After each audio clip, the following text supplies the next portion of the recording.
This episode is brought to you by Red Riding Hood, the manga-inspired take on the classic fairy tale for readers grades K through 2, written by Christina Oxtra. In Red Riding Hood, readers review the classic story in a brand new way, with twists in the story, more diverse characters, and featuring Japanese aesthetics incorporated throughout. Red Riding Hood is part of a series published by Capstone and written by various artists with unique takes on your childhood favorites. Look out for Red Riding Hood, available on Amazon and your local bookstores. Congratulations, Christina, on your first published book. The link is in the show description.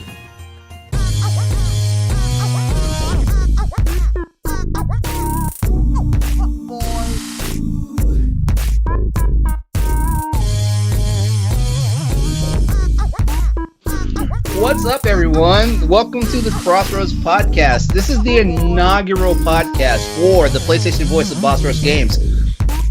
I'm your host tonight, LeRon Dawkins. Otherwise, actually, we'll save that for later. But I keep getting these weird nicknames, and apparently, I'm supposed to let everyone know that I'm the PC muscle race for tonight's podcast. I don't know why I got that moniker, but maybe it'll stick. I don't know. I'm also joined by the typo queen, Nellie. Hello. And also with us from LAN Party is Logan. What's up, y'all? And I was told that I'm fired if I get this wrong. So welcome from Diggity, the luscious Brody. Thank you. You got it right. You nailed it. See, I had it wrong in the doc, so this. Yeah, I changed it in the doc because it originally said luscious. I was like, "What's luscious?" I have rosy cheeks, but I have yet to see you go full on red though. I haven't seen that yet. Good luck with that. All right, how's everybody doing tonight? What's going on? Fantastic. Pretty good. So I'm just gonna go ahead and get this slight little disclaimer out the way. We are a bunch of nerds, so if you guys came here for about anything that's not PlayStation, goodbye. No, stick around though. We love to have fun and getting all that out of the way. Let's just go right into some housekeeping. All right, so Crossroads is the PlayStation podcast here on Boss Rush Games, where each week we are live here on twitch.tv/Boss Rush Games live. We come together and we give you the latest news, rumors, discussions, and games in the world of PlayStation. If you can't join us live, you can head over to our YouTube channel. It's youtube.com/Boss Rush Games, or your favorite podcast service every Thursday to listen to the show. Remember to like, share, rate, and review us whenever you consume our show, and check out our family of podcasts and all of our content on bossrushgames.com. So welcome to the podcast. All right, so let's go ahead and let's get some intros out the way. Why are we here? This is the part where we're going to just tell you guys about our pedigree when it comes to PlayStation. So I'm going to go ahead. I'm going to let Nellie start first. All right. I'm here because of my love for video games, not only for PlayStation. Like, video games are escape for me. So, like, any chance I can get to play a video game, I'm in. So, as far as my PlayStation resume go, I've been a PlayStation fan since Battle Arena Tsushima, Parasite Eve, Resident Evil, Bushido Blade, which I know a lot of people forgot about. So, anything PlayStation, video games, I'm there. Wow, Bushido Blade, the technical fighting game before games actually got technical. Well, nice. Logan. So I started out PlayStation 1. I grew up playing Crash Bandicoot, Spyro, and Toy Story 2 for some reason. I played a lot of hours into that game. Played all that and then fell out during the PS2 for some reason. Didn't pick it up. And then a certain Greg Miller, who from Kind of Funny got me back into it with Dead Space, actually. Dead Space was the game that got me hooked back into PlayStation, and I've been a fanboy ever since. Love games like Horizon. That's maybe the only one who's actually completed it in this group, as I had to learn in the pre-show, and I'm not happy about this. Throwing stones, man. But join the movement, because LeRon has not played it, y'all. Join the movement. It's on Twitter. Oh, that's gonna be the running theme for tonight. I know it is. That's gonna be the running theme. But hey, like Can we just spend the rest of the time talking about how Dead Space was superior on PlayStation? Oh, dude, it was so good. even though everybody knows like the skeleton in the game was built on Xbox technology, but hey, it played better on PlayStation. I don't care what you guys say.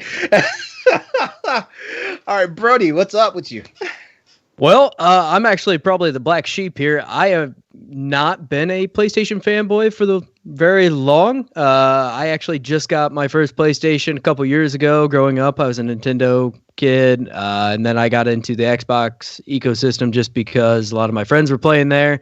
And then I picked up a PlayStation 4 a couple years ago, and with the next generation coming out, I was getting ready to switch over to PlayStation probably as my main console. And so it was just kind of heading that direction. And mainly I got brought on because I've done a bunch of shows with Corey and worked with the Boss Rush guys quite a bit. And so, yeah, I'm the newbie PlayStation fan of the group here, but I stay up to date on all that stuff. So, yeah.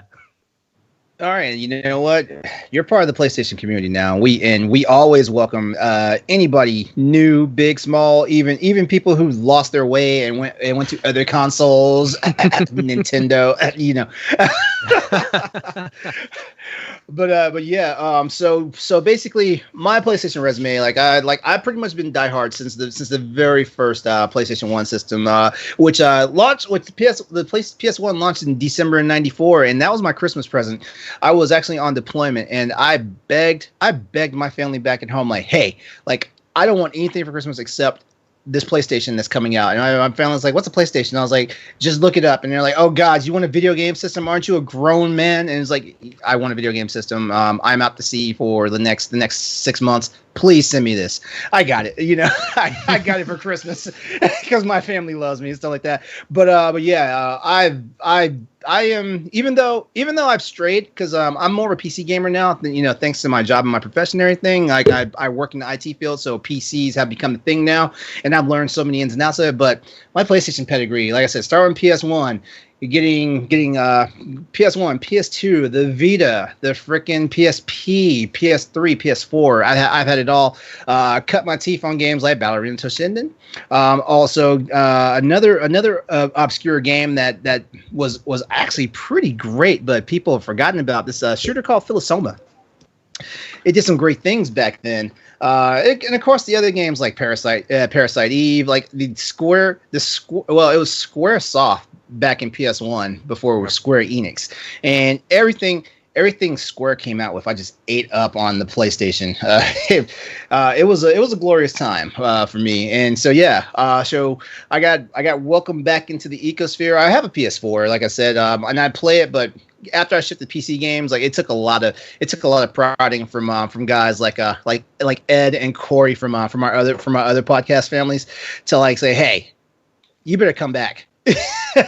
So yeah, so here we are. So here I am on the PlayStation podcast with these guys, and I'm enjoying it.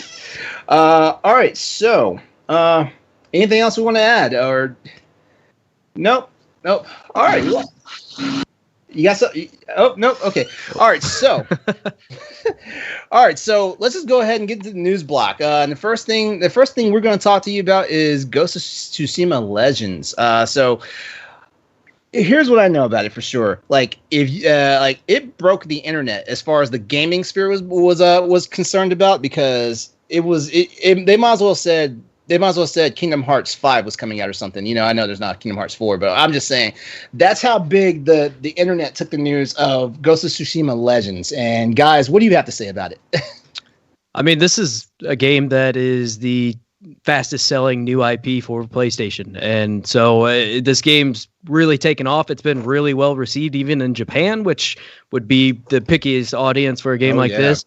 And we were chatting about it, I guess, in the pre-show, but it was a lot of like, I mean, this game is fantastic, and I've been playing a ton of this game, and I'm excited to see a multiplayer aspect to it. It's something that's a little bit different and something nobody necessarily wanted. Not because they don't want it, but it's because nobody knew they wanted it. It's one of those things they kept under wraps, and when they started to talk about it, I mean, it's awesome. I can't wait. I mean, yeah, you think of these big open world games, you don't necessarily think multiplayer. You think of, hey, I'm going to spend hours exploring this alone. I love that Legends is coming. I think this is a great opportunity to really showcase what this game can do. Because, I mean, from a story standpoint, aside from The Last of Us Part 2, there's no game that's better as far as story in 2020. But then you add this combat, and this combat's really, really unique. I haven't played a game that has quite the combat system that Ghost of Tsushima has. And so I'm absolutely thrilled. I'm so excited to be doing the co-op, but then also doing the 4-player survival and seeing exactly how far me and my buddies can get in it. And to kind of add into this, I guess we didn't entirely explain what it is, but it is a multiplayer component of Ghost of Tsushima. And so if you have 2 people, you can play co-op missions. If you have 4 people, you can actually play basically like a wave battle type of situation. There's 4 different classes. I believe it was there's Ronin, Samurai, Assassin, and a Hunter. Yeah. And so you each choose one of these classes. I assume only one of each class, and then you go into this big battle wave system and actually fight some new enemies. Even they're introducing the Oni, which are kind of like a magical, like tougher enemy than what we've seen in the single player. But yeah, I'm stoked for this. It's really gonna be a great thing to see. And I like that it has a little bit of that strategy feel to it too, where you're going to be playing towards each of your individual players' kind of strengths and weaknesses with the different classes. I'm so freaking pumped for this. Honestly, I have yet to. Sorry, I muted my mic. Yeah, I'm supposed to be getting a Yeti. So that's out there too. But like I said, I have yet to play it, but I'm actually excited for co-op because I do like co-op games, even though I do play a lot of solo games. So I'm actually excited to have someone to explore this whole game with. So I'll say the one thing because I have yet to play it. And so when this announcement came out, it's kind of a big deal for me because I was like, wait, I thought this was just exclusive like a single player, like solo, like solo campaign type game. So when the news came out about this, I was like, oh, whoa, like this is going to be a big deal. One of the things that stuck out to me though, like looking at the news bit, is that in a two player mode, you can actually do co-op in the story missions, and basically that brings a whole new different. I like co-op games, and like if I want to like throw out something here real quick, like the reason why I think Dead Space 3 was a good game is because of the co-op element to that. Now we're gonna swing back to Ghost of Tsushima because I don't want to be that nerd that talks about that talks about that beloved sci-fi horror game in Deep Space. But yeah, following the announcement for this though, it's like, okay, I gotta take this game seriously. Besides the fact all my friends are playing it, it's like I need to see what's on it. But yeah, that co-op element that right there got my attention because it's like, okay, I should have been playing this at launch. That way, when the DLC drops, like I will have people to play with, like friends and stuff like that. Just to clarify, they are going to be different missions. They aren't going to be the same story missions you play throughout the single player, and it will focus around these legends that have been built up while you play the single player. But yeah, the best part about this for me too is the fact that this keeps people from trading this game in now. So this is absolutely keeping this game around and keeping it relevant and keeping people talking about it. And so it is now something that can be built upon. And even from here, I mean, this is free DLC, but if they wanted to go for some more paid DLC or something like that, they can now extend this and go towards funding their next game or, Ghost of Tsushima 2 or however they want to go about it. But it really opens up a lot of opportunities for Sucker Punch, the developers of this game, to do a lot more than what they've done so far, which, I mean, what they've done so far is amazing, but it's just that next step and really just making this game on another level. And they're just adding to a storyline that is already, like I said, I mean, it's just absolutely incredible. And if you give me a co-op with that, I mean, I would love to play with my roommate who hasn't played it and see exactly if I can get him hooked on that story and then maybe get him to do a single player run through it. Because I think you have a beautiful opportunity here to get people who maybe not like traditional single player games, play the co-op version, and then go off and venture on your own and explore this beautiful world. You know what? That can be a conversation topic real soon here. How do we get classic multiplayer and co-op people to play an actual single player game? That's a conversation piece that we should have later. All right. So Nellie, do you have anything else to add? Nope. All right. Like I said, I'm excited to play it. Like I have yet to play it, but I'm really excited about it. Oh, I'm right there with you. I'm excited to play it too. Hey, we might team up. Hey, maybe we can do our co-op. Yeah. There we go. So, following up the news about the Ghost of Tsushima Legends that's coming out. It's, right now, there's no actual release date for it. It says right now fall of 2020, so it could be here as early as next month, or it could be here as late as right before Christmas. I did like the wording here because if they had said holiday, it's like, okay, launch PS5, bring it out. That could be cool. I like that they put fall here, making it seem more for the PS4. Oh yeah, me too. I respect that. All right, so we got a new Batman game coming, guys. Yeah, we do. We got a new Batman game coming. Kind of Batman game. Batman universe. Yeah, Gotham Knights basically. And I tell you what, when I saw the little hook promo they had for it, and you had Batgirl in the classic Batgirl outfit. Well, yes. I mean it's a modernized classic outfit, but like I saw that and I was like, oh, that is so sweet. Oh my god. But they unveiled that during the DC FanDome online event. Warner Bros. Montreal is finally revealing Gotham Knights' long rumored and previously teased next big Batman game. It's set for sometime next year. There's no definitive release date, but there are trailers out there. But there is a world premiere trailer out there, and also a gameplay walkthrough that you guys can check out. And apparently, this is supposed to be following like something that goes on after the death of Batman. Apparently, yeah, that's what it looked like from the trailer. Yeah. It's like the apparent death. I mean, can you really kill Batman? I mean, you kill anybody in DC technically. Yeah, DC doesn't kill people. Come on now. If I start on Batman, I guarantee you people will be on my social media feed later. So I'm gonna punt that one. I'm gonna say right now he's not dead. I'm calling it. Exactly. Yeah. You can't kill Batman. He comes out at first playthrough of just these four characters, and then after that you get to play as Batman. He steps out from the shadows like Nick Fury. I know it's mixing different universes, but like here's what I like about it though. Like you're gonna have Batgirl, you're gonna have Robin, you're gonna have Nightwing, but shocker, Red Hood too.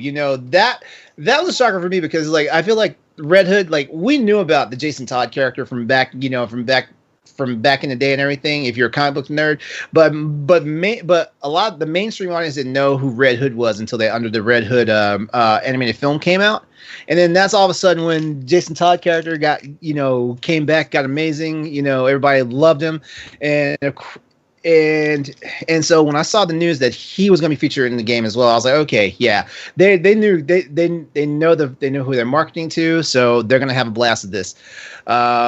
So I'm kind of curious if I remember correctly, hasn't Red Hood been a few different people? So I wonder if this maybe isn't the Jason Todd Red Hood, maybe it's somebody else. That is just out of sheer curiosity. Yeah, that is a possibility actually. Let's see. So. Here's my question. We saw the gameplay trailer. We saw the gameplay trailer, and we got a pretty good idea like how the game's going to play. How do you think is which one of the previous Batman games do you think is going to feel the most like? Good question. I think this one's going to be more like. I think it's going to be more like Arkham Knight. That's what I was trying to think of. Arkham Knight. I think. Granted, Rocksteady isn't necessarily directly involved in this one. We'll get to that in a minute. But this is, from what I saw from the gameplay, it really does have that Batman Arkham series feel to it. Mm-hmm. More specifically, Arkham Knight.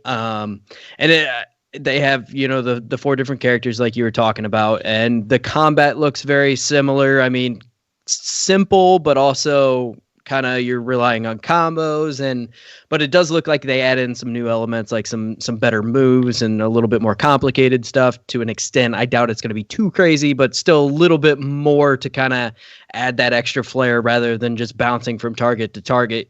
and punching and dodging and things. I mean, Rocksteady and WB Montreal have had a great relationship over the years too, and so if half the area, if their team got inspiration from that, I mean, it would totally make sense. I'm kind of curious too. I mean, we saw in the gameplay trailer that we're getting to be facing Mr. Freeze, but I wonder exactly how many DC villains we're going to be in this game. I mean, you figure with a team like this, they're going to bring in a few different big baddies from the DC universe. Oh, as long as they bring in Joker, I'll be happy. Is there a place for Joker? I thought they eliminated the Joker. What? Then in the third game? I thought. I think it was. Yeah. If I remember correctly, you can't kill, like, DC really doesn't kill characters, so that's why I'm like, I still have hope for Joker. I think this Gotham Knights is actually separate from the Arkham series. I think the Suicide Squad game that we'll get into here in a little bit is supposed to be kind of the continuation, if I remember correctly. I briefly read the headline, but yeah, PR for WB Montreal did say it was a separate universe. It was similar but separate, and in this one, Batman they're saying he's dead right now, but they haven't. Okay, then that means Nellie's going to see her Joker. You might get a little flash of him at the end, maybe to set up the next game or something, but I don't think they're going to focus on him. I think it's going to be a focus on a lot of some of the other villains. And I mean, from the gameplay they showed, they were already starting to get to Mr. Freeze. So I assume we're going to see a handful of them. And the way they were kind of setting it up, it seemed like it's, all of these different gangs or these different villains now realize Batman's dead.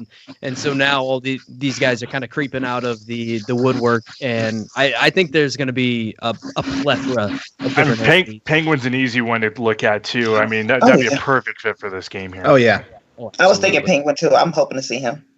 Wow. All right, so like I said, no official release date yet for Gotham Knights, but it looks, like I said, it looks very exciting. If you haven't had a chance to check it out yet, just go check out the trailers. Like I said, there's a world premiere trailer, and then also go and check out the gameplay walkthrough of it. It looks pretty exciting, and I know for sure, like us nerds over here at Boss Rush Games, and not just us guys at Crossroads are going to be into it.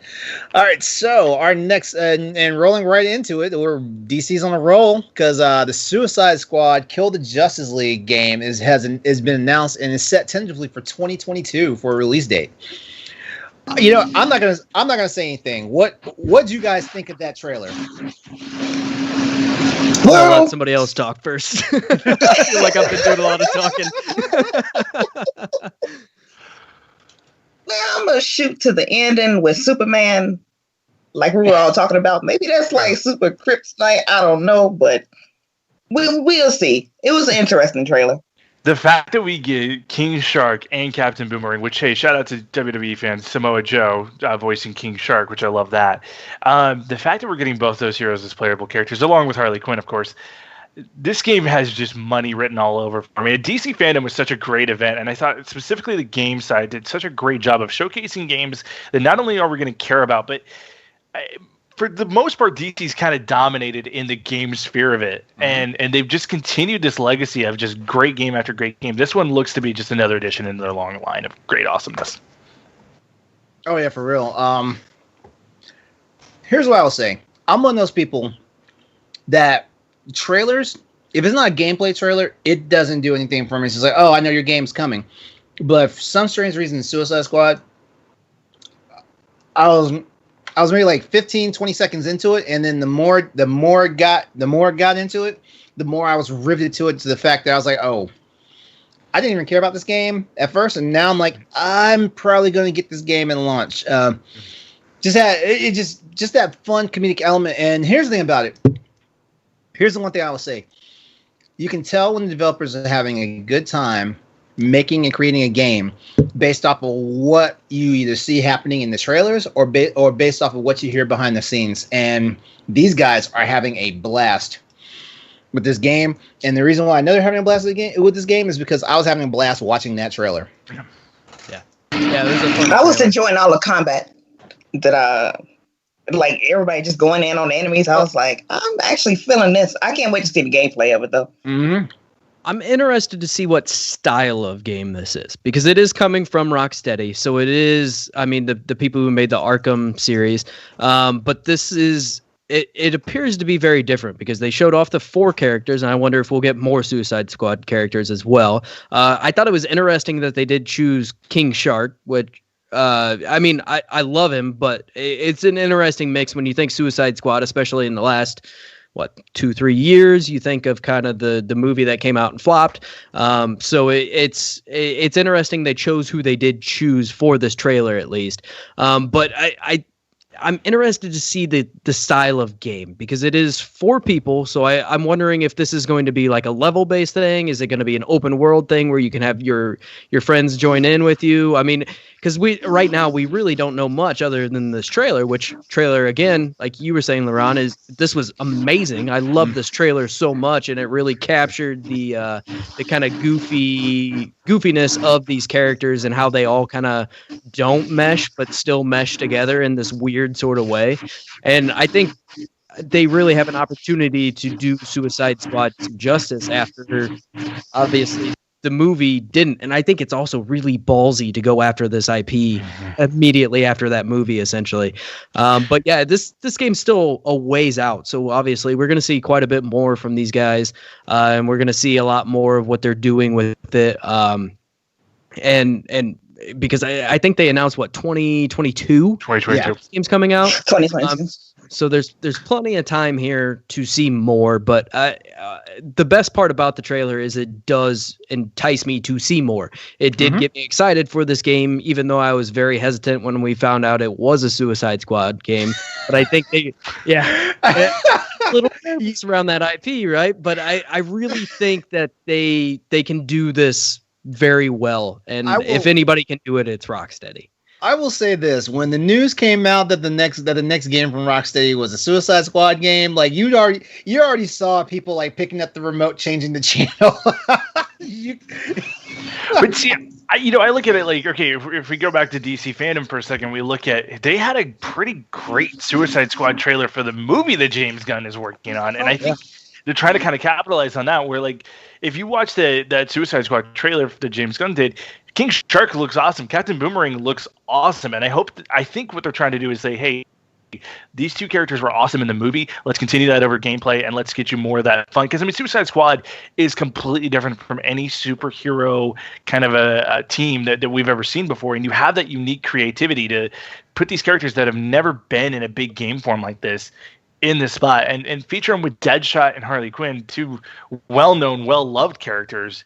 It's kind of a perfect match. I think this game is going to work a little bit better than I think it is initially, just because I'm so pumped to see exactly how Rocksteady kind of weaves all 4 of these characters together, and I think that's going to be the key thing.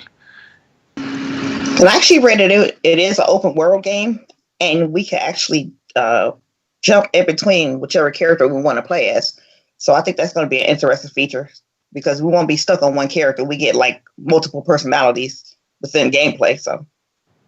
Yeah, the only concern I have is if they're going to be going down a similar route as like Marvel's doing with Marvel's Avengers right now, where there's like you're teaming up with people online and you get 4 different characters, and it's just going to be kind of a smaller level based thing. Which again, I guess I haven't said it on this show, but I actually enjoyed the Marvel beta that I did play, and I'm okay with that. But I don't want them to mimic it. I want them to do something different. I much more like the idea of it being more similar to the Arkham Knight games or something of that kind of like an open world experience, or not even necessarily open world. I'm okay with levels too, but just something that feels larger, I guess, if that makes sense.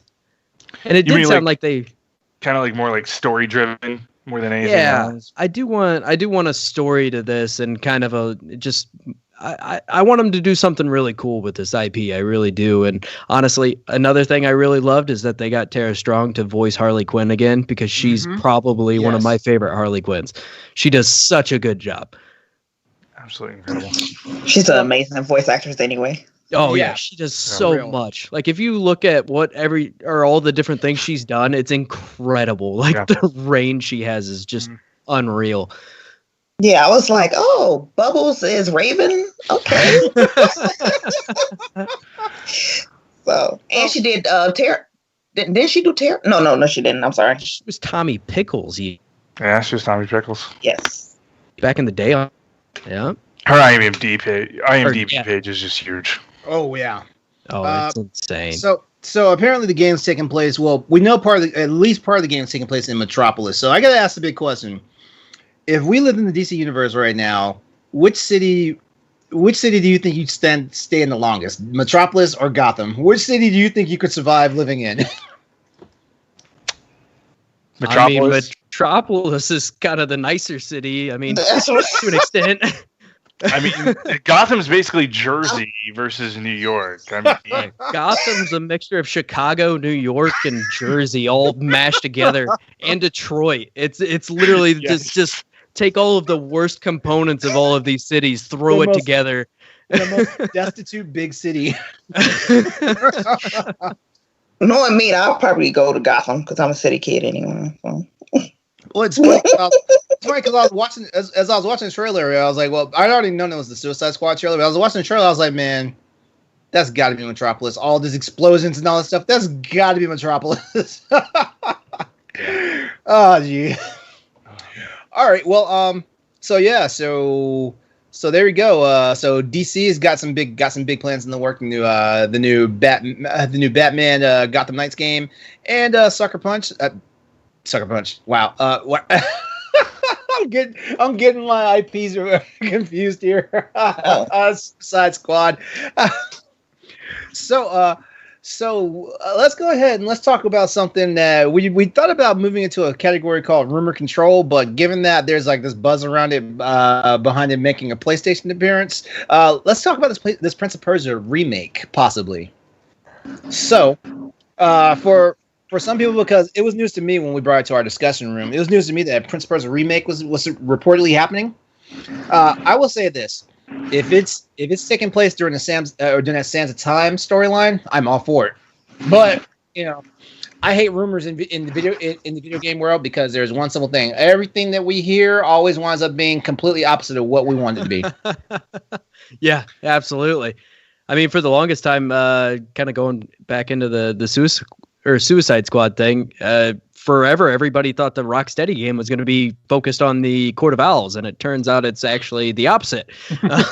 So yeah, rumors in the video game industry are a whole nother animal that 9 times out of 10 they're probably wrong. Yeah. But this one is really in that take it with a grain of salt stage, because this just popped up on a Guatemalan retailer website. There is some kind of things to back it up, like a new Twitter account being made that somebody actually used the forgot my password thing, and it, how it shows like the stars and everything on the email account. It did appear to be a official Prince of Persia Ubisoft account, so it's very possible. But again, so little is known at this point in time that it's hard to really be like, oh, this is definitely happening. It's kind of still a pipe dream, but I mean, I think all of us on this show are really excited that it may even be happening. Obviously, it depends on which one they are remaking. Well, here's my thing about it. Like Prince of Persia, Sands of Time, and the third one. I can't remember. The subtitle for that one is escaping me. They can just modernize that game, we'll be all right. The game that needs work is the second one. So if you're gonna focus the assets into any of those 3 games, like focus on the second one, because the second one, I remember thinking I had a bad copy of the game because the voice dubbing was off. I thought I had a bad copy of the game. Like I worked at GameStop at the time. I went back up to the store and I was like, hey, I need another copy of this game. This game is not right. I think the legitimacy here is that Jason Schreier's tweeting about it, and Schreier, if you know him just from Bloomberg and before Kotaku, he does his research before he calls anything out. And I think if he's standing behind this, there's some truth to it. I don't know about the November rumored release date. That seems a little early for us to not know anything on it. If you look at the article by Tech or by Games Radar, the listing suggests a November 2020 release. That just seems way too early for us to not to know anything. However, we are rumored to be getting another Ubisoft Forward here in either early or mid to early September. So I mean, it could easily be announced there, and then 2 months really is about right for the build up to get the pre-orders in for that game. I assume that date is actually probably just a placeholder. I would think that if this game was coming this year, they would have announced it in the first Ubisoft Forward, just because there wasn't a whole lot else to go there, unless they're just trying to make sure they don't steal thunder from Valhalla, which is very possible as well. Because they do have, Valhalla is going to be huge for them, so they may be waiting. And if anything, if I were them, I would be pushing it till early next year if they do have it ready. Just because, like I said, let Valhalla breathe for a little bit, let it have its time in the limelight, and then move forward with your next big game to keep people talking about Ubisoft, right? Because I don't think you can wait all the way till E3 next year. I think Brody, I completely agree with you. It needs to be spring of next year. I mean, I think because of this year and how E3 got canceled and how everything's been shifting, I think we're going to see more like state of plays and Ubisoft Forwards become such a regular thing, as we've seen it work well with Nintendo with Directs. Why not throw a Ubisoft Forward right there at like March? And hey, we got Prince of Persia coming. It's coming in maybe June or July, something like that. That's a great summer game right there to have on your list. Yeah. Absolutely. Yeah, it's better to like build it up rather than just throw it out there. But like, hey, here's Prince of Persia. Where it's like nobody was expecting this, but at the same time, it's like we still want to see and know more about which direction this game is going in. So I mean, as long as Ubisoft is not trying to keep making the crew a thing, that's all. but they're still trying. This is kind of unlike Ubisoft, because normally they are the overhypers way too early. I mean, look at Beyond Good and Evil 2. They hyped that game up so early. We have no idea what that game looks like. Skull and Bones. We don't even know if that game's still being made. I mean, these guys are the kings of hyping things way too early. So, I mean, maybe they're taking a lesson. And maybe they're saying, hey, we're going to hold on to this until we know for a fact that it's ready to go. We don't have to do a true crunch. But, yeah.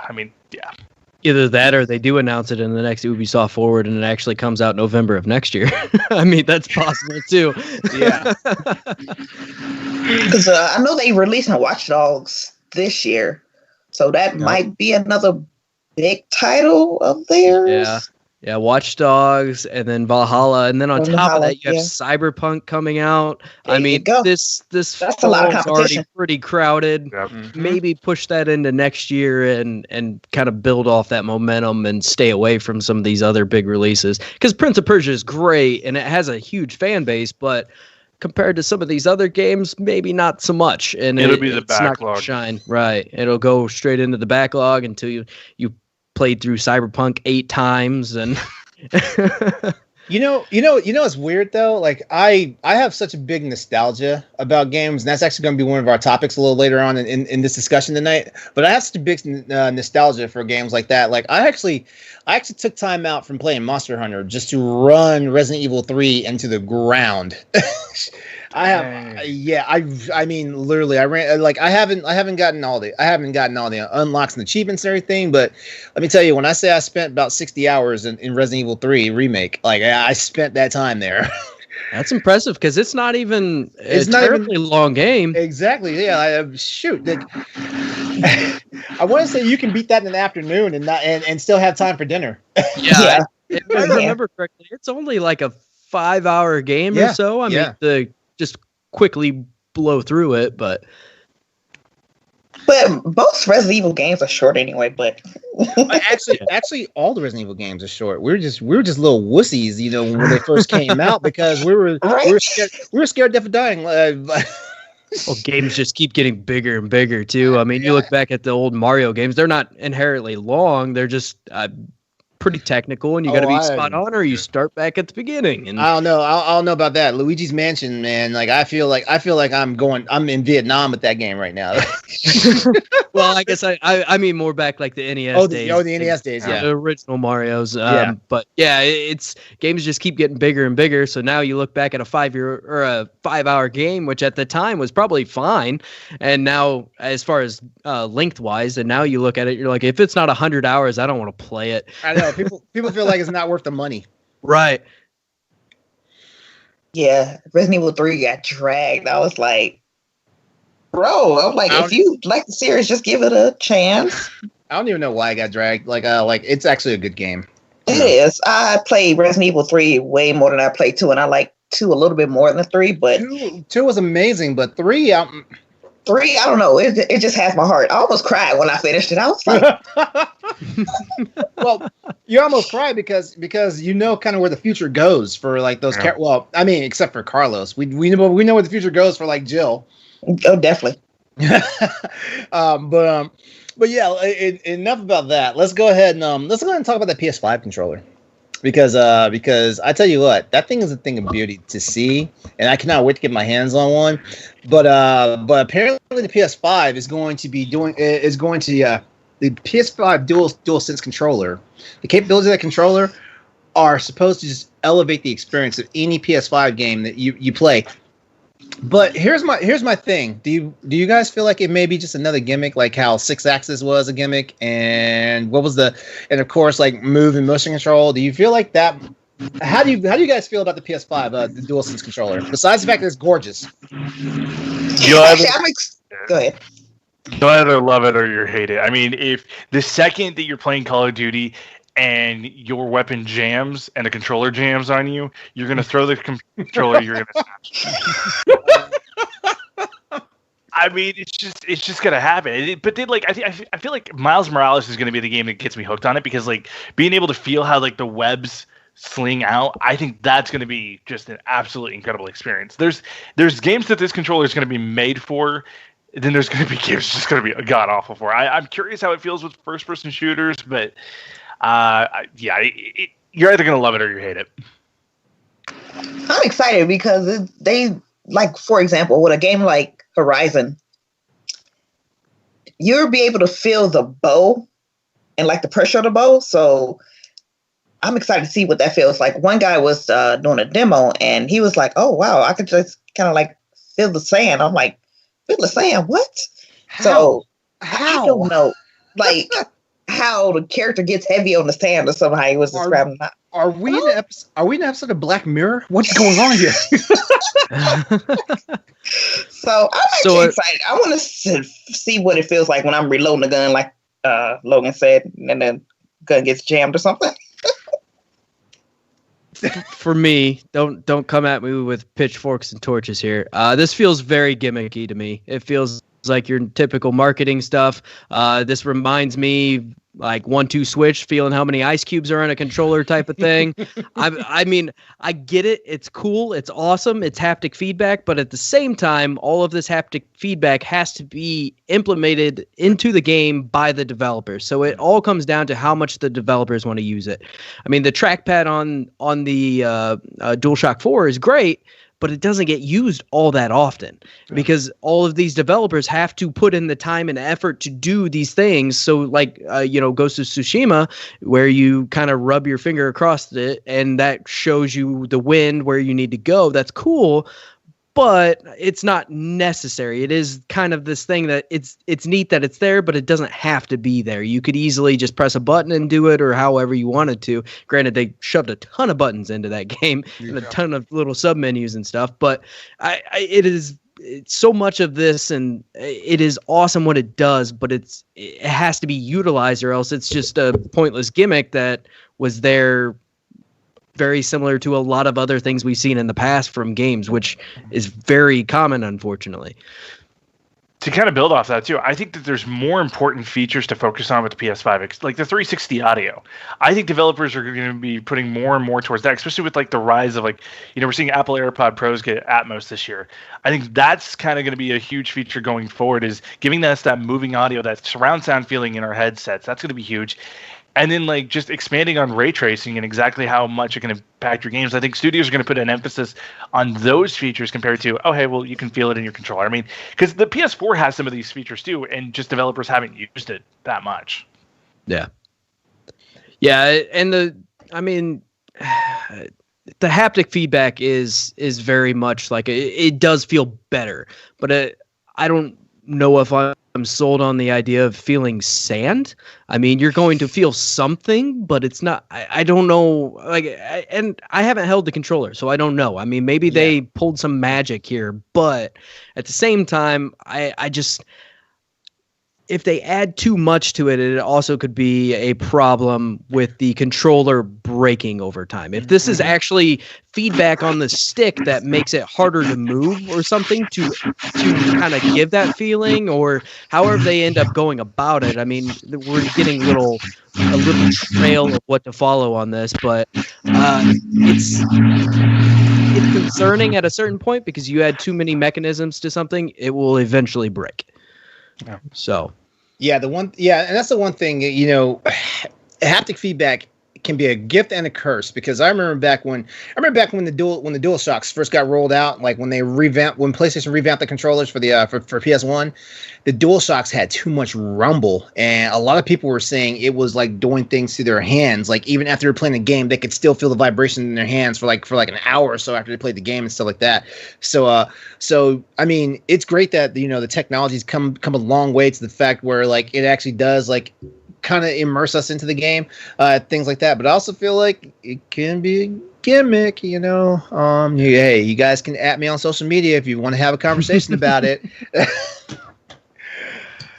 All right, but here's the one thing. When you've got all the next gen developers, having a say and speaking about it, it looks like there's a lot of excitement in the air for it and stuff like that. And that's the one thing I will say. Like a lot of our big console games, our console systems, whether it's Sony PlayStation, whether it's Microsoft Xbox, whether it's Nintendo, whatever they decide to call their systems at whatever point they release them.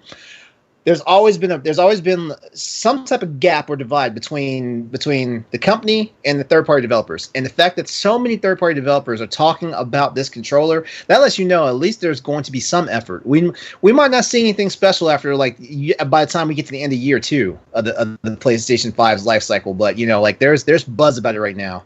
And that's one thing, and that's a powerful thing to have before a system ever comes out.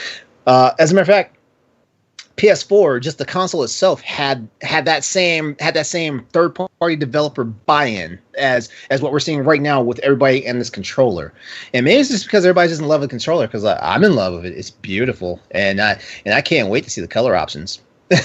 It's grown on me. When I first saw it, I actually did not like it. I didn't like the two-tone look of it, but it has actually grown on me, and I really do like it, especially seeing it next to the console itself. Mm-hmm. I think that really kind of sells it for me. Right, yeah.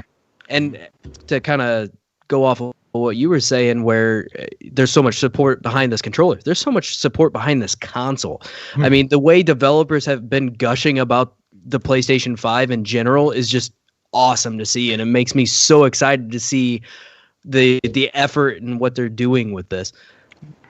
This is the podcast about PlayStation and Sony, and I will say this: Sony has done a remarkable job of fixing their reputation with developers since the PS3, because apparently PS3 was the hardest system to develop for. And that's why PS3 had a rough run during that console cycle, and Sony is basically sending love letters out to all the developers and stuff like that. And I mean, look, Christmas gifts. They were basically like in bed with PS4, and now they're like, okay, we're just gonna just give you like our lifeblood now, like for PS5. Yeah. So Sony is on a roll, if anything. We can say that, just in the fact that like you have developers that are like, we want to make games for you. Right. And they're getting the third party support too. I mean, even from the studios that they don't own. I mean, they're getting tremendous support from the third parties. Oh yeah, and also Sony has a reputation with indie developers and stuff like that. Like a lot of even though I feel like more indie developers, I feel like more indies happen on PC than they do in the actual console realm. Right. Sony still boasts having the biggest support behind indie developers and stuff like that. We see more and more indies like come out first on PlayStation, if it's not out on PC, and then they wind up everywhere else. I don't know if it's necessarily support. I think it's just that it's the larger player base to an extent. Maybe because really support-wise, Xbox has really done a really great job with supporting indies. Not to bring Xbox into the conversation, right? But it is kind of a thing there. But yeah, I mean, a lot of indies, if they are releasing somewhere, they generally will come to Steam and then also to PlayStation. Yeah. And the cool thing is, too, is that Sony takes chances on games that you don't necessarily know if they'll work. I think Fall Guys is a perfect example of that. I mean, you put that as a PlayStation Plus game, you give them an incredible fan base. That game has become a worldwide sensation now. And, I mean, you're looking at Twitch numbers, too. People are watching the game. They're playing it. It's just been phenomenal with it. And Sony's got a big part to that. And it's so popular that the servers broke down. Like, wasn't it that's like been the last annoying week? part, but hey, you know. They were broke for a couple days after it first came out. It was a little rough, but now here's how we know. Here's how we know if the DualSense controller is going to be like everything we dreamed it's going to be. We gotta see. We gotta see how the Gran Turismo fan base welcomes that controller, because you already know people are planning to spend $300 on steering wheels and stuff like that. But for the person who's like, well, I just plopped all this money down the system, I can't buy a steering wheel. We're gonna see what they have to say about the DualSense controller when they start racing. So I mean, that right there. Once we see what GT7 players are saying about it, then we'll know for sure. This is the controller that everyone has been hoping and dreaming for. Yeah, for sure. Yeah, you hit a car and then the controller like jumps out your hand. Or broken glass just flies into your face. I'm not gonna be happy till I can smell smells through the controller. Oh my gosh! Oh, like Soren at I want to smell Gotham. No, I don't want to smell like The Last of Us. I don't want to smell Days Gone. And I just remember being wild playing. I think the first game I played on PS4 that actually I heard like the sound feedback on was Infamous. And that just blew me away right there. I was like, wait, did I just hear that right? And so, I mean, yeah, PlayStation can be gimmicky with their controllers, but everybody's gimmicky with their controllers. It doesn't matter what. It doesn't matter what console developer you are. Every console controller has a gimmick and stuff like that. Sony always seems to just go all out. I'm interested to see how the whole picking up a controller and it realizing who you are is implemented. I don't know if you guys heard about that or not. There's supposed to be something in the DualSense where when you pick it up, it can tell how you hold the controller and automatically sign you in. I think I feel like it's more like what our cell phones are, where it does the fingerprint. The fingerprint. Yeah, the Touch ID thing, because it's got to be something along those lines. Well, and shout out to them too for finally putting a microphone and is like building a headset in the controller too, where you don't have to be plugged in necessarily to be able to hear and talk to your friends too, because there's times I just don't want to wear a headset. In all honesty, yeah. They said for that it's more like I wouldn't use it long term. It's like a quick like, hey, let me grab my mic type of thing, so you can still at least talk real quick. But yeah, I mean, that is something awesome that they're doing there. Yeah, the picking up the controller thing seemed a little odd to me when I heard about that, and it'll be interesting to see how that is supposedly implemented, but that one seems very gimmicky. I mean, Xbox did something similar, but that was just actually assigning a controller to each person. But I mean, if a controller dies and you got to grab a new controller or whatever, it's a lot easier to not have that going on. Yeah. All right, so let's see. Well, that's all the big news. We're doing good, guys. Hey, I gotta say, are we not the squad? Are we not the squad? All right, we are the goals. So let's get on to our big topic, and that is basically PS5 launch predictions and everything that comes with it, including what launch games do we expect. Logan, go. November 6th. We are getting it, y'all. PS5, I'm going to say November 6th.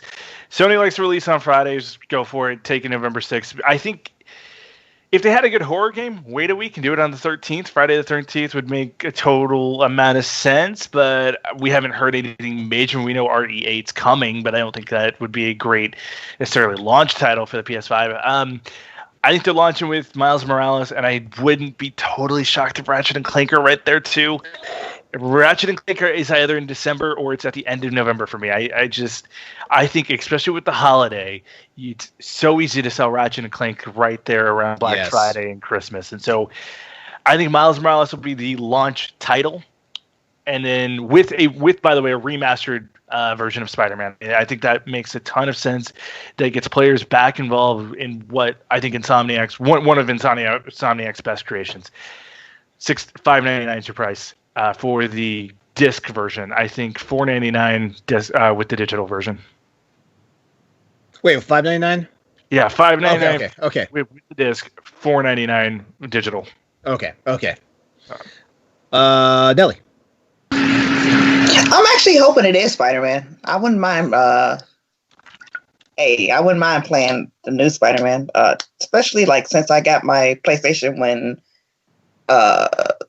it was a bundle, so I got Spider-Man with it. So I think that'd be a good follow-up, especially with it being a separate game from like the Spider-Man world. So wait. Did you get the red and blue system?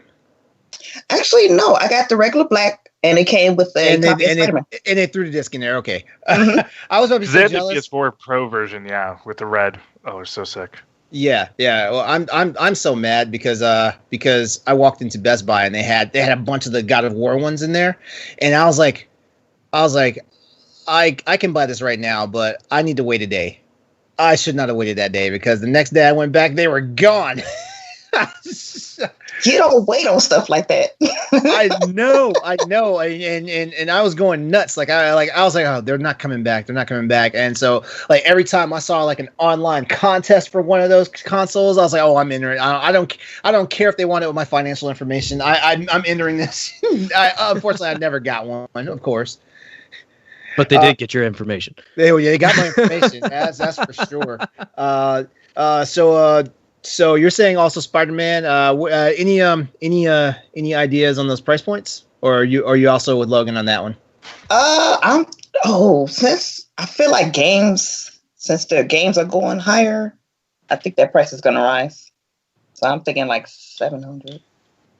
That might be a little bit too steep, but I'm thinking since video game prices are rising, consoles are gonna rise a little bit.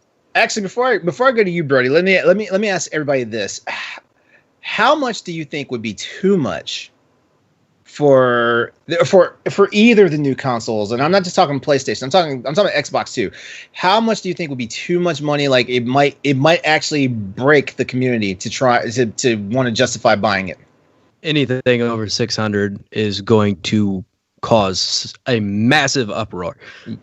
We've seen it actually. I mean, for PlayStation 3, that was their big misstep, was announcing it was going to be $500. $500 at the time. Yeah, it was $500 at the time, but I imagine now, it's 600 is a lot more likely. We've seen $500 game consoles, so that's nothing new. But if we go past 600, that's going to be a major issue. People will probably wind up getting into the territory of like, do I just buy a PC now? Yeah, I mean, You're talking a fairly decent PC for that. You can run a decent amount of things, and I mean, you might not be ultra high settings all the time, but you can still work with that for sure. Mm-hmm. Yep. Yeah. All right. So Brody, go ahead, hit me. What's some of your predictions, and as far as in launch games too?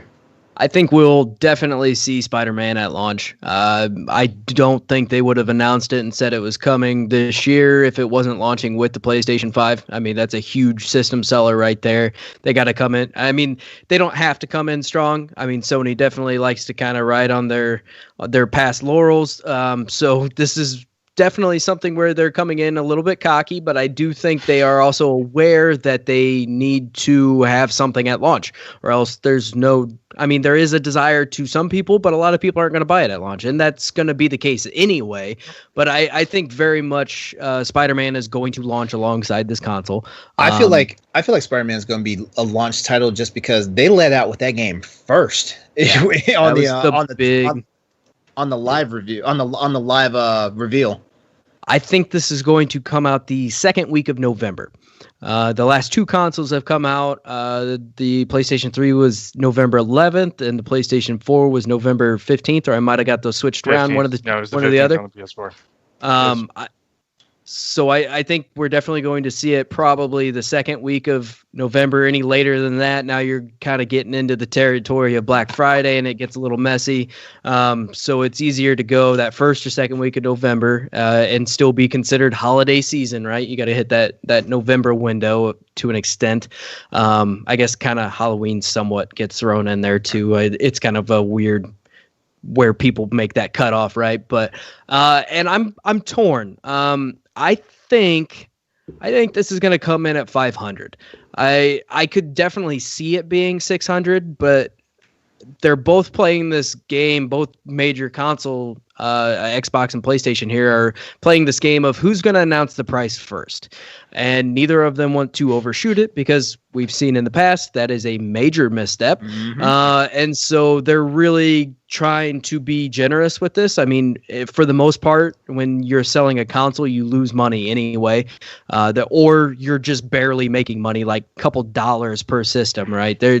These consoles are not where they make their money. They make their money from the software and games bought and things like that. So I think they're going to be pushing for 500, depending on I mean, obviously this year's been weird and there's a lot of other factors and things like manufacturing and getting the parts that you need. So that can drive the price up. So it easily could be a $600 console.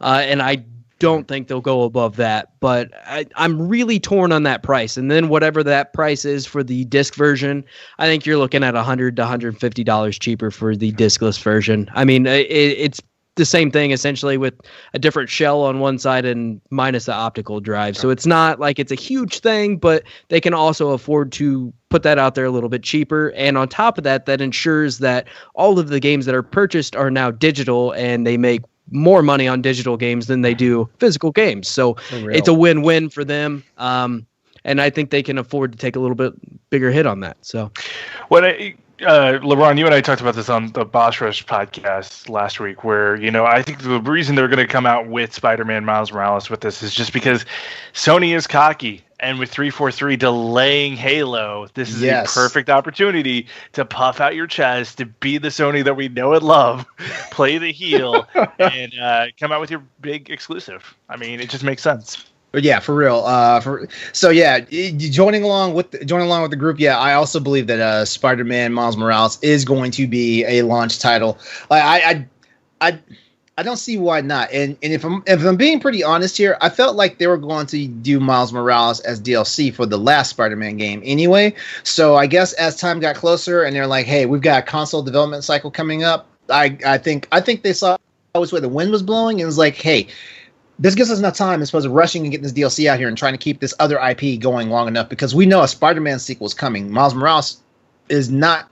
They haven't even said Miles Morales is the Spider-Man sequel, but it's supposed to be more like a Lost Legacy. Yeah, it's like enough to be considered a full game, but also not a full game. It's a little bit smaller experience. But yeah, I agree. I think it did originally start as DLC, and I think it's going to be similar to that like God of War type of thing where he's like, oh, I have so many ideas for DLC, and now it's just a new game. Yeah. So for sure, I say Spider-Man Miles Morales will be a launch title. There was another game that was on my mind, and now I can't think about it. I'm trying to think back to everything they talked about. Ratchet and Clank. Jack and Daxter is one of those ones. Hold on, we're gonna say that for the next segment. Next segment.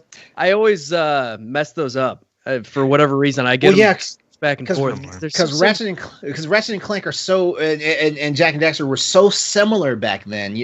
But I don't think Ratchet and Clank will be a launch title, but I think Ratchet and Clank is gonna be a holiday title. That's the way I feel on that one. What about Kena? Kena. Yes. Kena. What is it called? Bridge of Spirits. Corey was talking about it the other day, and I was like, yeah. The more I look at that game, it's like, if that game is ready, because it doesn't look like it's going to be a huge game. If that game can be ready for launch, I'd totally play it at launch. Yeah, I would too. As a matter of fact, that's one of the 5 games off the reveal that I was like, oh, I'm buying these games day one. So wow, if that game is ready, I will get it. If that game is ready, I will get it. So I think the consensus here is that everybody's thinking Spider-Man is going to be the bona fide launch title for it. I could definitely see Ratchet and Clank coming holiday, though. I agree with you on that because it is. They got to keep that momentum going into the next month and get somebody to go out and buy another PlayStation 5 game while there is going to be a drought. There always is at the beginning of these launch consoles. But I think you're right. I think that was announced because that's going to be their next game, and I think it will hit before the end of the year. As far as price points, I feel like I feel like for the most part, like we're looking at $500 and $400. And the reason why we have a discless version of the console coming out, which that's a first, honestly. Well, not technically a first for Sony, but it's a first because I mean the PS Vita, they did that. They did that experiment with the PS with the I'm not the PS Vita. I'm sorry, the PSP Go. Yeah. The PSP and the PSP Go, they tried that experiment where it was like a discless system because I mean everybody hated the UMDs. I don't understand why I hate the UMDs. I mean they were clunky, but I don't understand why everybody hated them. But so honestly, I feel like it was about time Sony tried something new, as far as like what the consoles go. And I mean, because we had the split market with the base system and then the pros, but now there's not really a need for a base system and a pro at this point right now. So what's the new thing, and what's the new way to just get more systems into the households and stuff like that. And so I feel like that $400 price point, which is what we're used to when we look at the PS4 Pro versus the base PS4, that the base PS4 I'm going to call it the base PS5. The base PS5 will have that price point that everyone associates with Sony. PlayStations, and then the more expensive one will be $500 because I also agree, like once you get above $500 it starts getting tricky. Yeah. And with Sony and Microsoft playing that ultimate game of chicken right now with who's going to drop the price. Exactly. One person, one group can basically commit suicide if they say the wrong number. Absolutely. Go ahead, Logan. Do we expect a pro version with this at some point? Yeah. Mid-generation. One thing I've learned is that it seems like every console now gets like that upgrade, and I'm not really sure why, because I always felt like the upgrades for the system was just the new system, so let's for example, like when PS1 was out, I didn't feel there was an upgrade until PS2 came out, honestly. I think the big thing is a lot of the development tools stay the same, so it's easier for developers to continue on with it. I think that's really the main change. Other than that, I mean, like that Pro or the PlayStation 4 Pro is, I mean, essentially the next console generation, kind of. Yeah. It's a blurred line, but we basically call it PS 4.5, basically. Right. Yeah. It's like a half step up, but not quite enough to warrant everyone to go out and buy it. It's more like people who are pretty diehard or want the best experience. One thing I did want to point out before I forget about this, because somebody will call me out in comments at some point. There has been rumor that the discless version is not going to be quite as powerful. I don't believe those rumors. That's why I didn't address it when I was talking about basically being the same console. But just to clarify, I am aware of that. I don't believe it, though. That would be... I feel like they would be shooting themselves in the foot if not only the discless version was out there, but it was inferior. Yeah. Right. Oh, that'd be awful. That would be so bad.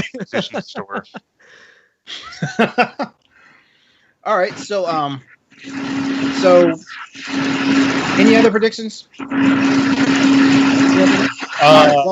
Correct. The Forbidden West is actually spring and not the summer, like some people are thinking. I mean, if they're going to hit, I think exactly where Horizon Zero Dawn hit. I think it's February, maybe early March release date.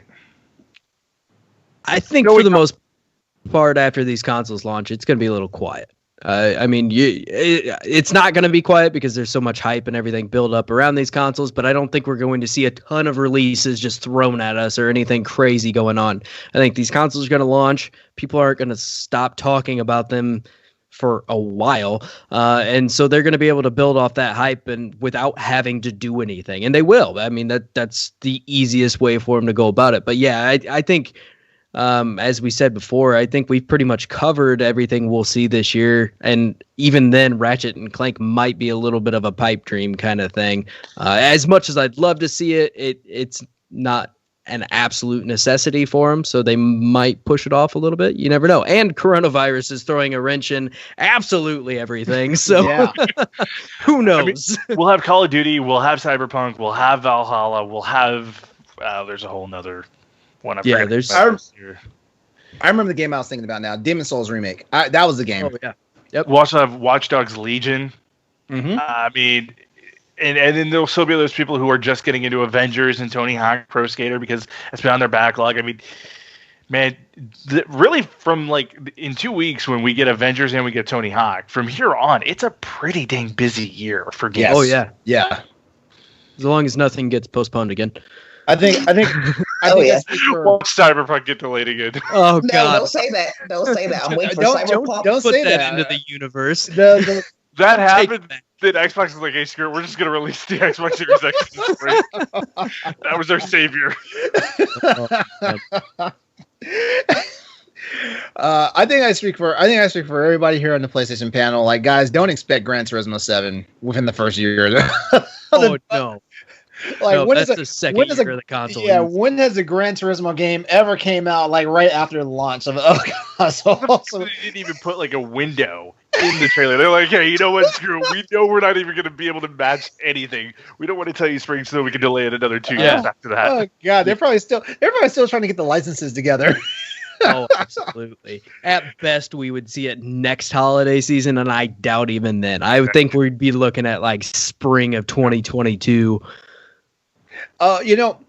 Actually, it's funny because they don't ever have any. I'm saying it's going to sound wrong. They don't have any real pomp and circumstance when it comes to Gran Turismo launching. They'll just launch it in any time of the year. It just sells so freaking well on its own. It's like, yeah, exactly. They're like, oh, we're not putting this out in the quarter. We're putting this out on April 15th, tax day. Get it? It's like anything Rockstar based. I mean, Rockstar to say Red Dead Redemption 3 is coming out on Sunday afternoon, and people would just be there. Right? Yeah. Well, yeah. Oh, yeah. There's like no ceremony to when Gran Turismo just drops. Sometimes you walk in the store like Gran Turismo's out. Rockstar could release GTA 6 on a national holiday, and nobody would give a shit about that holiday anymore. It is now release it on Rockstar. Election Day. Yeah, right. Oh my God, that would be pandemonium. More people would go to pick that up than go to vote. Oh my gosh. All right, so I'm going to turn this section over to Nellie. Nellie's going to hit us with our actual our end user topic tonight. So go for it. Yes, I was just curious on what remakes do y'all want to see on the PlayStation? Me personally, I want to see Parasite Eve. Oh, wait, hold on a second. Are we saying just from days of PlayStation Yore or anything? Like PlayStation wise. Okay. All right. So Parasite Eve, yes. But if I can go one step further, just do what Capcom tried to do with Resident Evil 2 and 3, because we all know Resident Evil 2 and 3 were supposed to be a box set. Just go ahead and do Parasite Eve 1 and 2 all in one set, and kind of fix Parasite Eve 2 if I'm not being too harsh. Yes, that I looked at some gameplay because I actually missed that. Yeah. But I was like, this is not Parasite Eve, and we're not even going to talk about Third Birthday that was released for. I think it was for the Vita. Well, I was like, I thought that was PSP. Oh, was it PSP? Okay. I think it was. Okay. Well, I was looking at it. I'm like, it's not Parasite Eve. So if we could just bring it back like old school, like first Parasite Eve, then I think we'll be in the clear. Anything else? Or is that your one? That's my number one. Then I want to see Bushido Blade remake only because this girl Well, in Bushido Blade. mentioned in your intro.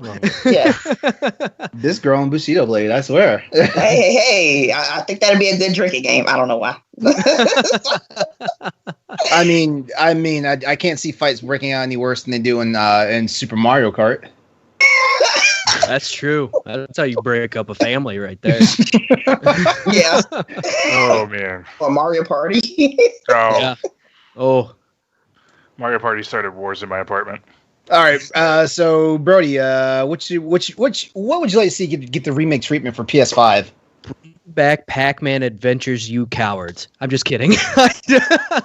It was actually fun as a kid. Bring it. I actually had a blast playing that game. As I mentioned before, I'm not the biggest. I don't have a huge history with PlayStation, so my whole backlog there is very limited, and a lot of what I really would have liked to have seen has already been made. So Spyro, Crash. I mean, the old classics that are known to people that didn't even really have a PlayStation. As far as PlayStation exclusive games, I was really happy to see Final Fantasy VII Remade because I actually never got to play the original. So playing through that was my first experience with that game, and I loved every moment of it. So, I mean, I'm all for things like that. I really, unfortunately, just don't have the history with it to where I can be like, oh, well, this is that exclusive game that you need to remake because I love it so much, because I just don't unfortunately have it. Okay, So well then, let's not reach. Okay, then don't reach that far back. Reach into something a little more current then. well, I mean, like I said, the PlayStation 4 was my first PlayStation that I have personally owned. Oh, so, okay, all right. So I don't have that, unfortunately. It sucks. This question was not made for me. I'm sorry, bro. We love you. I like hearing what you guys have to say about it. So yeah, continue on. Just forget I said anything. Did you want to go next, Logan, or you want me to go? You go first. Oh, okay. So, like I said, I had a major love affair with SquareSoft back in the day. So, I mean, let's do Final Fantasy Tactics one more time. That is a good pull right there. One more time. I mean, War of the Lions was redone on the PSP, and while it was good, it had some technical issues because the translation of the game from which is crazy. They managed to screw up a PS1 conversion to a system that was basically two development cycles later, and not even saying that War of the Lions was just a bad game on PSP, because the only thing that really hindered was the battle system, because whenever you drew magic and stuff like that, that's when like the game had issues and stuff like that. So I feel like let's do Tactics one more time. Hell, let's add some more stuff into it. Hell, we just had Final Fantasy VII Remake, and we've had the ultimate guy trip, Final Fantasy 15. Like, I'm sure you have some legacy content you can throw in there and make it even more exciting and fun. Final Fantasy Tactics is like when I think of all the PlayStation exclusives that came out back then, Final Fantasy Tactics is probably the one that I still like. I still have my PS1. I break that thing out and play it every now and then. Nice. For me, I gotta go Ape Escape. I love that game growing up. I mean, Nice. When I look at Bug Snacks, I'm like, hey, there's a little bit of Ape Escape to it. Let's do it, y'all. It just got better music to it. Until you had mentioned that on the Boss Rush podcast, Yeah. I hadn't even thought about that until you said it like that, and then I looked back at the trailer and I was like, yeah, I see what Logan was talking about. I see it. If I want to go like the PS3 generation, Radical, what you've been up to? Let's make Prototype. And let's remaster that game, because I love Prototype 1 and 2. It's my guilty pleasure game, because I shouldn't like these games. They're not the best story, but it's just awesome going around New York and destroying things. I mean, it's just fun. And so give me a remake of one of those. I think they already got remastered once. You know what? We were talking about earlier. Just do Dead Space again. Just 1, 2, and 3. Bring it EA, stop being jerks with that IP. Let us, give it to somebody who can do something with it. Insomniac. I don't know though, because I want them to finish the story. Like I was invested in that. Especially Dead Space 3. Like especially when you got not Awakened. What was the name of the DLC? Oh, I'm sorry. I just thought of something. I thought of a game I want to see come back. But I'll wait until Logan's all done here. No, I'll wait. You're good. Sorry. the other one I want, and this isn't necessarily a remake, I just want it to come back. EA and NCAA, get together. Let's make NCAA football come freaking back. Yes. Yeah. Make it happen. That was the only sports game I was guaranteed to buy from PS1 to PS2 to PS3. That was the only sports game I was guaranteed to buy. The fact that NCAA 14 sells on eBay for at least $100 right now is proof this game needs to come back. Mm-hmm. Yeah. Okay, absolutely. Since we're talking about sports games, then I say NBA Street. Oh yeah, absolutely. Yes. NFL Street, why not? Let's NFL Street kind of came back in Madden this year because there is a street mode similar to Volta that they did in FIFA. Those were just so much fun. Arcadey, way more arcadey, just fun sports games. NBA Street was amazing. Blitz. Since we're talking about those off the wall sports titles, SSX. Oh yeah, SSX. Yes. Yes. So the game I thought of, and I should have thought about this ahead of time, but I didn't think about it too well because I was like, I don't have any history with PlayStation, but I did have friends that had PlayStation. I want to see Twisted Metal come back so bad. Yes. I don't think that IP is dead. I don't think it's dead. I think it was just. I think it was just dormant for a long time. Yeah, I don't think it's dead because wasn't Corey? Wasn't that his thing before he took over God of War? Yeah, it was. So Barlow, he was developing something. Okay. He never fully talked about exactly what he was working on, but then when Santa Monica called him, he immediately dropped it. So with knowing Corey Barlog, it couldn't have been anything that he was too passionate about because he's very much a passion person. So yeah.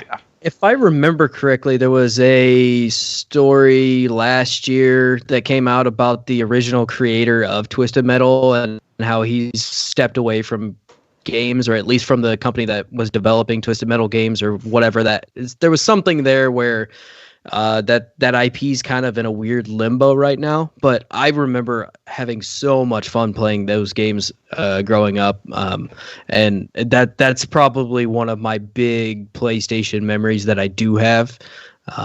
But I know it's also kind of a weird niche genre that not everyone loves, but it's like this weird mixture of horror and vehicular combat and whatever else it is.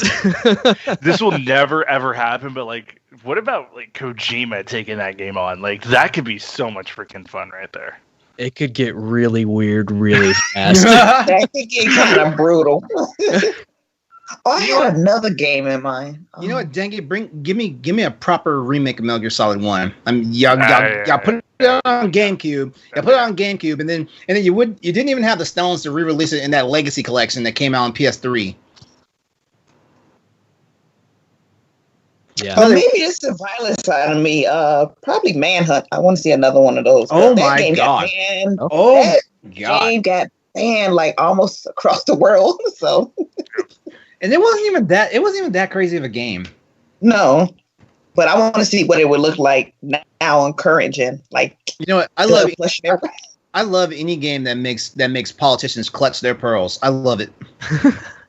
Granted, Manhunt did come out at a very different time. That game would be widely accepted at this point, but when that came out, that was oh no, this is exactly because it was very much the topic of this is what makes kids violent and this and that.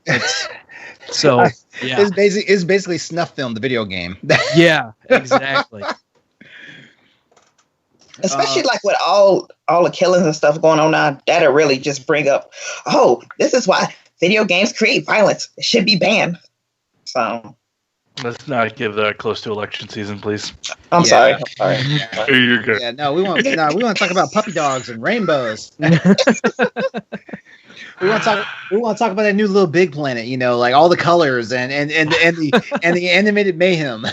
we had done our PS5 predictions, and I said that Little Big Planet is coming back in some way, shape, or form. And during the PS5 event, I was like, yes, I love Little Big Planet to death. I was over the moon. I was over the moon because when I saw like the first little beginning of it, I was like, that can't be Sackboy. And then I saw the zipper, and I was like, that's Sackboy. Oh my god!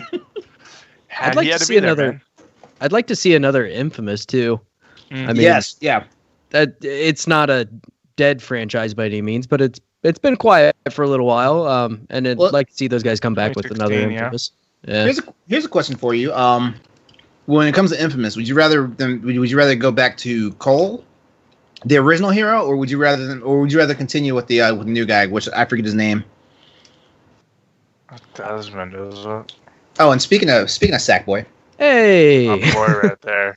I think I'd rather see him return to the original character. Yeah, cool. I think that'd be probably the better way to go. But actually, if we're talking about remakes, like remake the Infamous trilogy. Well, I call it the trilogy because even though technically that Halloween game that came out was technically like a side story, it was a good game. That was a good way to waste 6 hours of your life. Yeah. All right, so anything else that we can think of? I think we kind of like reached into a broad array of it of games that we'd like to see come back. Yeah, I mean, I just happened to look up like some dead PlayStation franchises, and some that came up were Gravity Rush, Sly Cooper. Oh yeah, is Gravity Rush dead though? I mean, it's been dormant for. We got a sequel a couple of years ago. And the only reason why Baxter. Yeah, oh hell yeah. That's the number one right there because I spent the $40 and bought the crappy port of the game of the trilogy on PS Vita. So that lets you know right there that I had investment in that series. Yeah. I'm scrolling through this list. That pretty much sums up everything on there because we mentioned the rest of them. Yeah, pretty much. Yeah, I was looking too. Oh, you know what? We were talking about Miles Morales, but I remember those PS1 Spider-Man games were off the chain. Oh yeah. Man, that was because who was that? Was that Acclaim or Activision? That was Activision. Was Activision back then? Activision, I think. Those games are great. Okay, all right. Enough waxing nostalgia here. All right, all right. So here we are. We're heading to the wrap up now. So we're gonna go around the panel. What you guys been playing, or if you haven't been playing anything, what you been doing with your lives so far? Nellie. My goal is to start Control this week. So we about to see what that's about, and plus with the DLC that's coming out. What happened? Why are you giggling? No, because I have a funny feeling they're gonna say something to me. I just have a very funny feeling. Oh yes, that's okay. We together. But I gotta get school work out the way first, and I'm taking 4 classes, so we gonna see how I can squeeze that in there. Yeah. Get that book learning. It's a good game. I wish I would have taken my time with it. I rushed through it so I could review it, and that kind of dampened my experience with it. But I did really enjoy it. Yeah, I had a friend. He told me, he was like, "Don't rush through it. Take your time with it. If you get stuck, call me." I'm like, "Okay." If you rush through it, by the end of it, you're like, "I don't know how I feel about this game." It's a beautiful experience. That's it. Yeah. It was my game of the year last year. Yeah, I was watching my roommate play it, and I was like, "Yeah, I can't wait to put my hands on it." Brody, I've been playing a lot of Ghost of Tsushima. Still trying to wrap that up. I think I'm like 2/3 to 3/4 of the way through it. And it's fantastic, and I'm probably going to wrap that up as far as PlayStation wise, and then I need to get back into Persona 5 Royal. I need to get back into that because I never actually beat the original. I ended up kind of falling off of it at about 50 hours, not because I didn't like it, but I just got sidetracked with other games. And so once Royal came out, I was like, this is my excuse to get back into it and just start all over, start fresh, because I don't remember what I was doing. And I really love that style game, and I that's probably once a Ghost of Tsushima's done, platinumed, all that good stuff, I'm gonna move into that. So cool.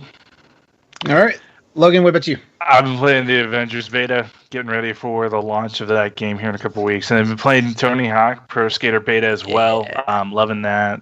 It's been so much fun. I was also wanting to just kind of go through my PlayStation 4 library and play some games I hadn't played in a while. I picked up Abzu again and did a run through of that game. I freaking love that game. It's great if you have mental health issues and depression and stuff like that. That's a really soothing game. And then I also played the Adventures of Captain Awesome. It's part of the Life is Strange series. It was kind of a spinoff. I forgot how good of a story that one had, because I love Life is Strange, and Life is Strange 2 is going to be awesome and everything like that. But Captain Awesome, holy crap, it dealt with some pretty tough stuff and in a really cool way. All right, nice. Currently, I'm kind of on break right now, but I've been hardcore on Monster Hunter World. That's my game. That's been my passion since it launched way back in 2004 on PS2.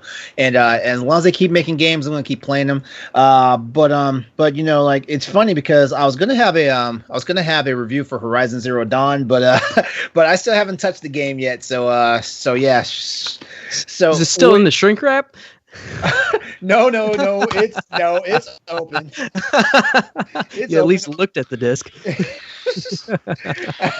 It's got the original. Wow, it's got the original freaking insert into it too. So it's NBA as the MLB The Show. Hey, there you go. Yeah. But actually, honestly, I just been on a small break. Just had a couple things going because I got my Twitch and my YouTube channels that I'm trying to get off the ground and stuff like that. So I've been kind of on the gaming break. But when I get back into it, I got some catch up to do on Horizon Zero Dawn as well as Last of Us 2. And that's pretty much it for me. Don't rush into your first cauldron, dude. That's going to be the big advice they give you. Don't rush into the first cauldron. Horizon? You're gonna think you're ready for it. You're not. Go do a couple more side missions. I'm pretty meticulous about stuff like that. As a matter of fact, funny story. It took me 20 hours before I felt like I was ready to fight the Griffin in The Witcher. Fair. That's fair. All right, so I guess it's time to outro us out. We've been having fun, though. I gotta say, like I said in the chat earlier, but we're the best. we got the Sony confidence behind us. Yep, we're the best, and we're also talking about the best platform too. So hey, what else can go wrong? All right, so. For you guys out there, I want to thank everyone that took the opportunity to come check us out tonight. This was the inaugural Crossroads PlayStation podcast here for Boss Rush Games. Always check us out over at bossrushgames.com and take a look at what's ahead for Boss Rush. We've got a lot of great shows and things for you to get into. I'm gonna give everybody a chance here to tell everybody where they can be found at. So Brody, where can we find you at? First, so you can find me on Twitter at Brody Foltz, which BRODYFULTZ. It's not easy to spell, so I just spell it for people. You can find me on PlayStation at Wolverine's Cousin. You can find my podcast that I'm normally on, aside from this one, obviously, at Diggity Podcast, little green joystick logo, and really, I mean, you can find me everywhere else with just the Brody Foltz. I'm not very original with that stuff. I just let it kind of happen. So, all right, and Nellie. You can find me on Twitter at Planet Nellie. Nellie is spelled N3LLIE, and you can find me on Twitch at BratFace_87. All right, and Logan. You can catch me on Twitch at Snooker or SKC No Other Club. I'm on PSN at Snooker Club 27, and then Twitter Logan Corkins. And then catch me on LAN Party on our whole plethora of channels or our whole plethora of shows. We're available on Spotify and wherever you get your podcasts. All right, and you can catch me on Twitter at EXODUS803, XS803. That's also my gamer tag. So you punch that into PSN, Xbox Live. You'll find me there. You can also find me on Twitch at EXODUS803, XS803. That's my thing. I try to make it, even though someone stole it on my YouTube off of YouTube from me, and I'm gonna have to find a way to get that back. But but that's it for us tonight. I want to thank everyone that took the opportunity for coming and checking us out again, and I also want to thank my fellow panelists. You guys, hey, we're awesome. Like I said, we're the best. We the best. All right, guys, that's going to be it for us tonight. Please check us out again. We'll be back here next week for you guys to talk some more PlayStation fun and engage in some more shenanigans. Y'all have a good night.